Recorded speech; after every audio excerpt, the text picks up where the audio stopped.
The $1 trillion platinum coin. Is this a solution or an actual scam? I think the answer is going to shock you.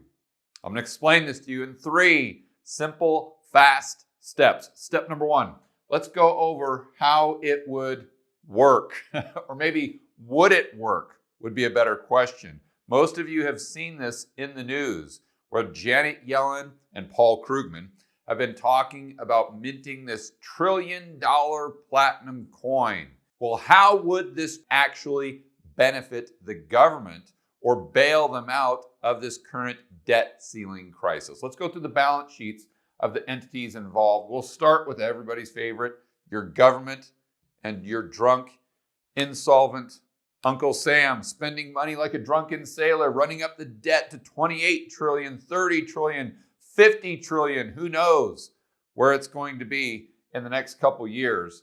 But he hired Janet Yellen to manage the Treasury. And everyone knows that this guy, Jerome Powell, in charge of the Federal Reserve. So Janet Yellen tells the mint, hey, you guys, I need to print up a platinum coin and just put $1 trillion on it.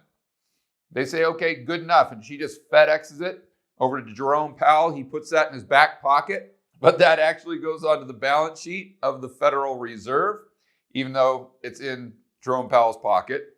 And then they go ahead and credit the TGA $1 trillion. But let's pause for a moment and think through what's actually happening.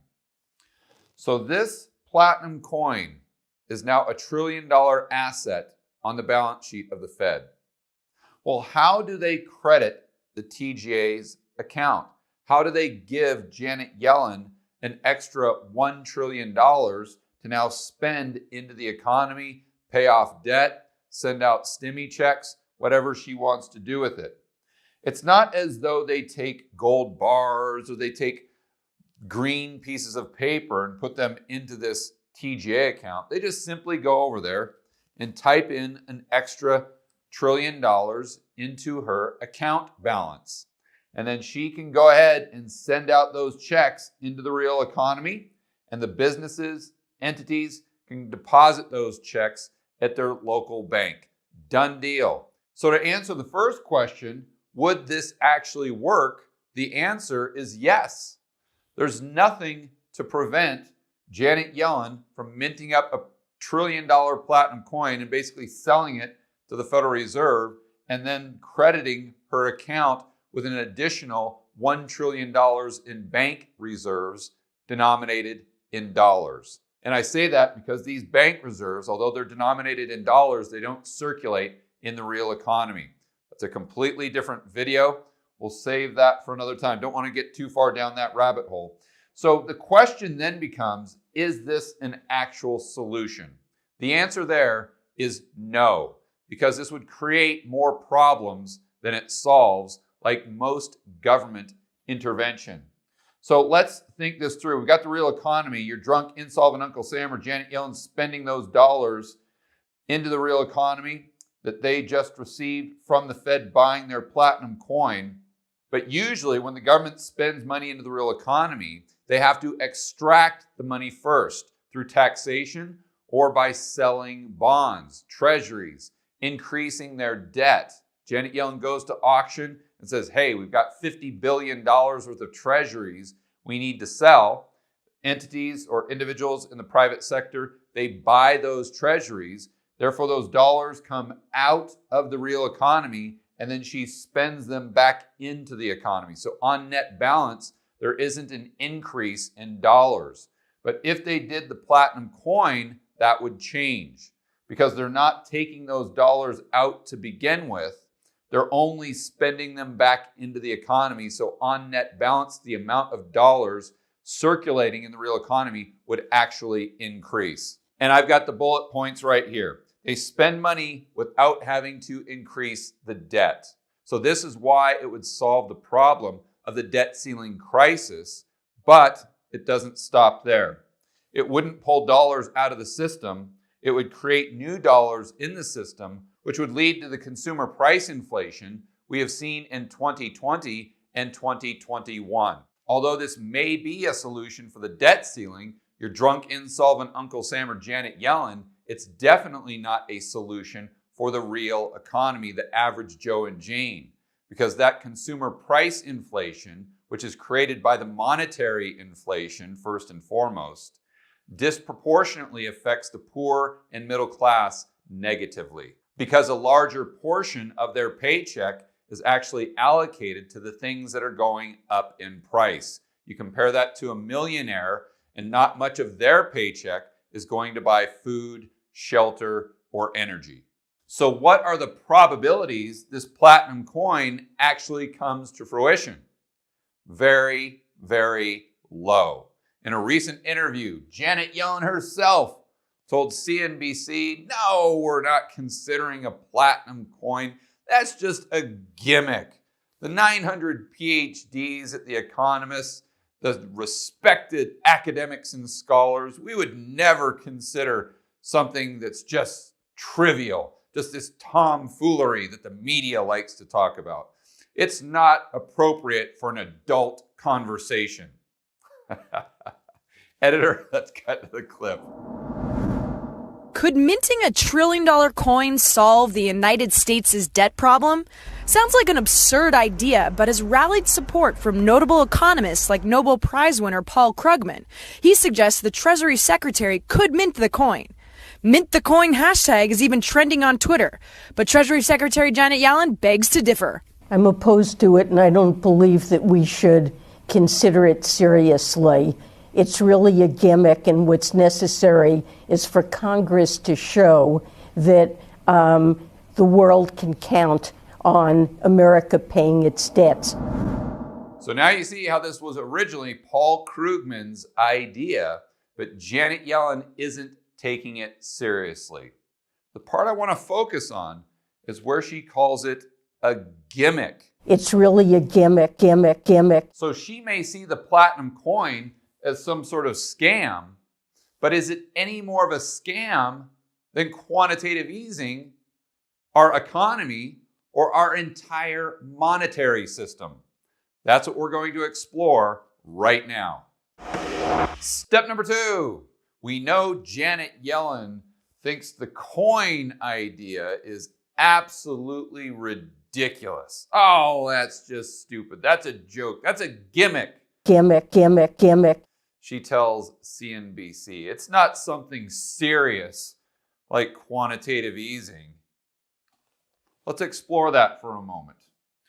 Got the Fed right here, a bank, commercial bank. Let's call it JP Morgan.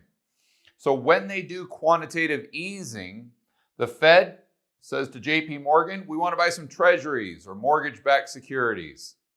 And JP Morgan says, okay, fine, those treasuries go onto the balance sheet of the Fed. They are now an asset. What does the Fed do to pay the bank for the treasuries or mortgage-backed securities they just bought? Do they give them gold? Do they give them green pieces of paper?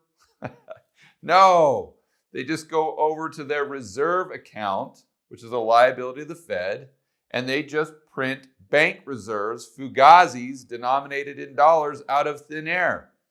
In fact, they don't even print them. They just go over to their computer, and the monkeys do this. They just add an extra $1 billion or an extra $1 trillion to JP Morgan's reserve account. So let's back up just for a moment to step number 1. And how did the platinum coin work? Well, they just get the coin from the government. And how would the Fed pay for the coin? They'd go over to their account, which is a liability of the Fed, and they just type in $1 trillion. So you have to sit there and scratch your head and ask, how on earth is quantitative easing any different than the platinum coin? In fact, at the end of the day, it's absolutely identical. But let's take it another step and think through what has happened in 2020 and 2021, where the Fed has been monetizing the debt of the government, meaning the government will come in and deficit spend, Janet Yellen will go and auction off those treasuries. And who will buy the treasuries? Through the shell game with the primary dealer banks. It'll be the Fed. So that is exactly like this process where they're buying an asset from the government and crediting the TGA account. The only difference is in this case, it would be a platinum coin. And when they're monetizing the debt, like they did in 2020-21, they're just purchasing a treasury. And right about now, your friend and family member, Fred, may be saying to you, oh, don't listen to that George. He doesn't know what he's talking about. That's completely insane. Everyone knows that there's a big difference between a treasury and a platinum coin. Yeah, I would agree, actually, with your friend and family member, Fred. This is a first for the George Gammon channel. The platinum coin is actually something physical that has intrinsic value. The treasury has no intrinsic value at all. What is a treasury? It's just the government saying that we owe you X in the future. Well, what do they owe you? Well, they're saying they owe you dollars. Right, but what are dollars at the end of the day? They're IOUs. In fact, I would go so far as to say they aren't even IOUs because they're not backed with gold. They're not saying they owe you gold like they did prior to 1971. They're really IOU nothings. So which would you rather have? An IOU nothing, or an actual coin made of platinum, something that actually has intrinsic value? So what is the actual gimmick? Is it the platinum coin, or is it quantitative easing and monetizing the debt? In other words, IOU and IOU nothing in the future. To illustrate my point even further, let's actually cut to a behind-the-scenes clip of me, George Gammon, actually doing quantitative easing. Editor, let's cut to the clip. Okay, I am going to do quantitative easing. I am now sitting at my desk at the New York Fed, and I'm going to buy some treasuries or mortgage-backed securities from the average Joe, Moody, the millennial, everyone's favorite, and heroin guy from the streets of San Francisco. You may be asking yourself, George, why didn't you spell out millennial? Because it is literally impossible to spell that word. And I don't have time to look it up. So we've got the reserve accounts. These are dollar-denominated liabilities of the Federal Reserve. And this is how they pay for all the stuff they buy when they do quantitative easing. But it's not really stuff. Maybe the mortgage-backed securities, there might be an argument there. But remember, the treasuries are just simply an IOU nothing in the future. So how is that any different, or how is that any better than a platinum coin, like we were saying earlier? But all right, let's stay focused on the quantitative easing, because this is intellectually straining. This is incredibly sophisticated, as I will demonstrate right now. I'm going to buy $1 billion worth of T-bills, treasuries maybe, from the average Joe. So I go over, I kind of warm up my fingers, and I type in $1 billion. So I do it by just adding a 1 and zeros, but you get the point. Now, with Moody the Millennial, I'll go ahead and buy some mortgage-backed securities from them, because, of course, I don't know Moody's preferred pronouns. So they have, let's say, 500 million in mortgage-backed securities that I'm going to buy. I'm going to do quantitative easing with Moody today. So I go over to their account and I just type in $500 million. Whew, boy, as you can tell, this is incredibly intellectually taxing on someone. And we just can't expect the average Joe and Jane in the real economy to be able to mentally comprehend the sophistication and complexity of quantitative easing. But moving on, going to heroin guy. So heroin guy most likely sold most of his assets to get the heroin that he needs to survive. And not only that, he needs more and more heroin every single day. Just like the United States economy needs more and more of the monetary heroin just to survive and not keel over in some gutter in the streets of San Francisco. So we'll assume he only has $10 million worth of 30-year treasuries. Okay, so we just go over to his reserve account that is a dollar-denominated liability of the Fed, and we type in $10 million.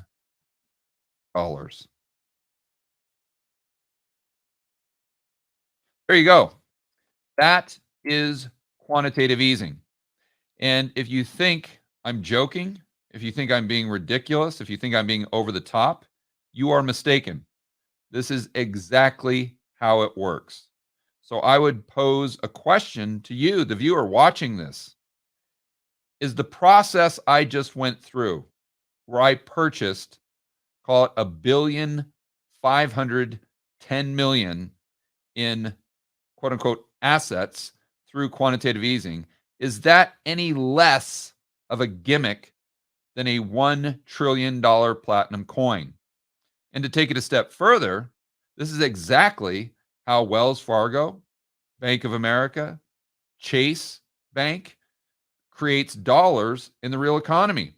When they extend a loan to you, they do the exact same thing.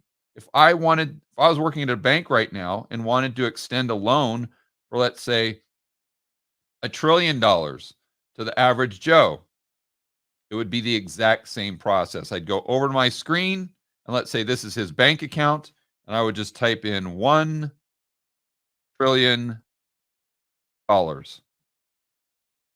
Boom, there we go. We just created $1 trillion in M2 money supply that did not exist before. This should illustrate the lunacy and the fragility of our entire financial system. And quite frankly, it should also scare the hell out of you. Step number 3, the collapse of the entire system. Now that you understand how sophisticated quantitative easing is and the creation of bank reserves denominated in dollars, it's pretty much the same thing when commercial banks create dollars by lending them into existence. But let's go back to the gold standard so we can really get our head around how it worked, let's say back in the 1800s when we had something called free banking. This is when the government or the central banks weren't involved, and take it all the way through to what we have today and what we may have in the future, showing the fragility of the entire system. So back in the good old days, the average Joe would take his gold coin, and I know it's blue, I just don't have a gold marker. So this represents a bluish gold coin, and he deposits it with the bank because it's nice and safe. And the bank gives him a piece of paper. It's a receipt, it's an IOU, something called a bank note. So in this type of system, how would the bank fail? Well, let's say they lost all of the gold coins that depositors had given the bank.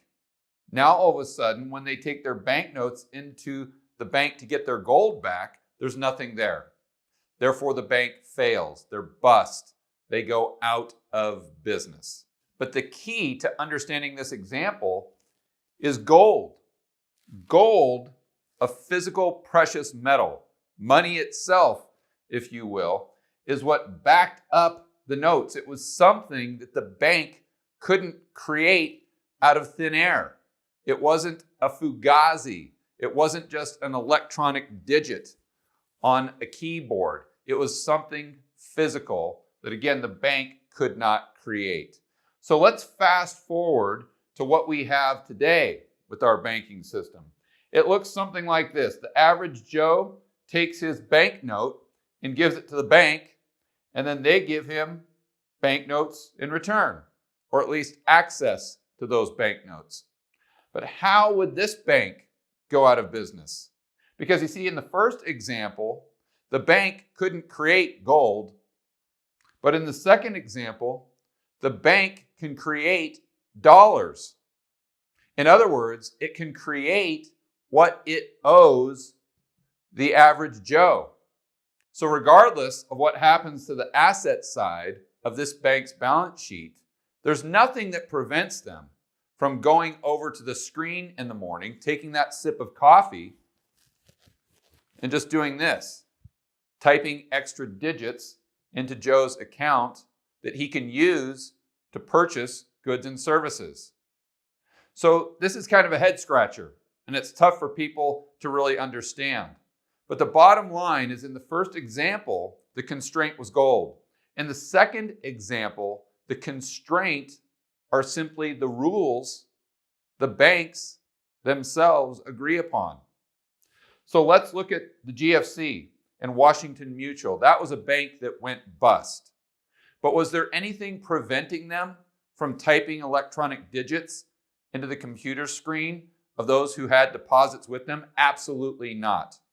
The only thing that happened is due to market accounting, or the fact that they couldn't access the repo market to get the liquidity, which just basically means they couldn't get more electronic digits on the asset side of their balance sheet. They went bust. But again, the only difference between them being solvent and them being completely insolvent is the fact that they had to obey something called GAAP accounting, generally accepted accounting principles. There was nothing physical, like in our first example, that would prevent them from doing business into the future. It was only obeying the rules that all the banksters had agreed upon.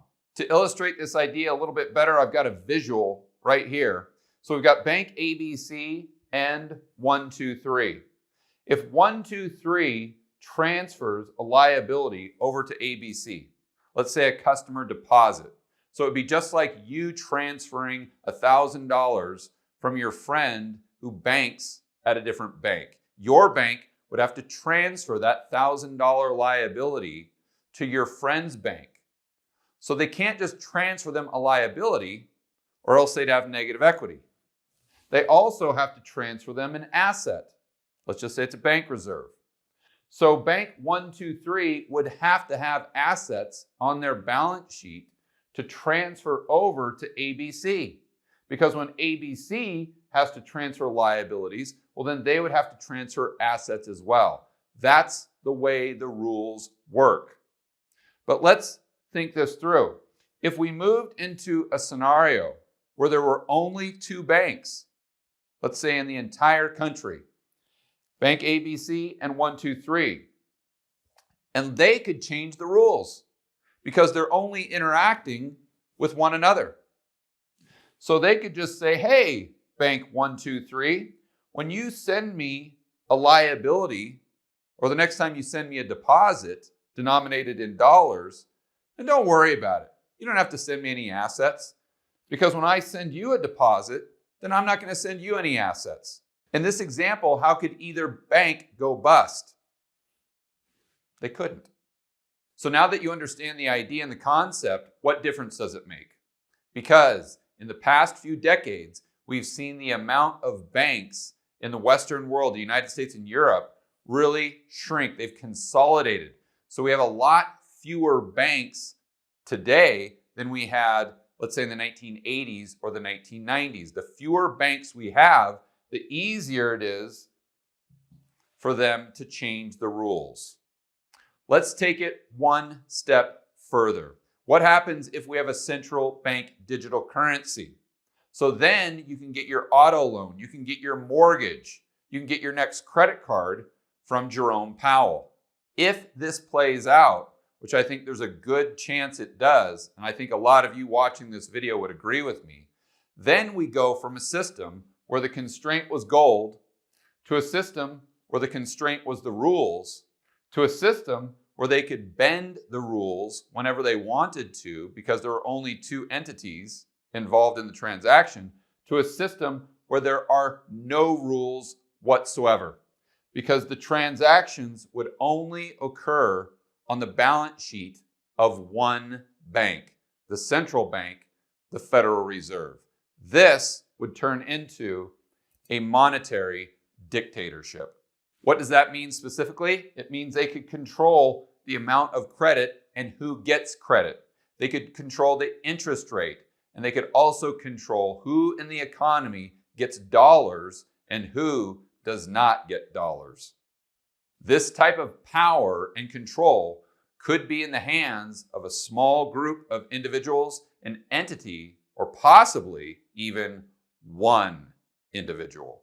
But this isn't where the story ends.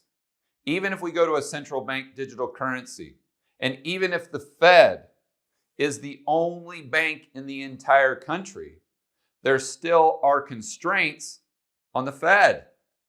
Well, what are they? You may be asking yourself. Goods and services. You see, the Fed can print as many dollars as they want. They can create credit, they can control interest rates, but at the end of the day, they can't print goods and services. We have to rely on foreigners for most of the goods that we consume on a daily basis. That's why the trade deficit has exploded to all-time highs. That means we are importing far more than we export. So when you go down to your local Home Depot, Walmart, Target, you need to thank the person at the cash register, but maybe more so, you need to thank the foreigners who are nice enough to produce those goods for us in exchange for those green pieces of paper. In other words, the IOU and IOU nothing. So we can think the Fed is all powerful and the American economy, the system itself, is very robust and strong. But at the end of the day, we're simply at the mercy of that guy right there, China Cho, who, by the way, is holding a sign saying, "I hate Evergrande," but that's a completely separate video. And it's not just the Chinese, obviously. It's the foreigners who, again, are willing to create those goods, to produce the goods for us that we are unwilling to produce or unable to produce right here in the United States. At the end of the day, they are calling the shots in the American economy. So I believe the biggest risk to the entire system is at some point in the future, those foreigners will no longer be willing to take our electronic digits denominated in dollars. But the point of this entire video is to show you that it's not just a platinum coin that's a gimmick or a scam. It's quantitative easing, it's the American economy, and it's our entire financial system. For more content that'll help you build wealth and thrive in a world of out-of-control central banks and big governments, check out this playlist right here, and I will see you on the next video.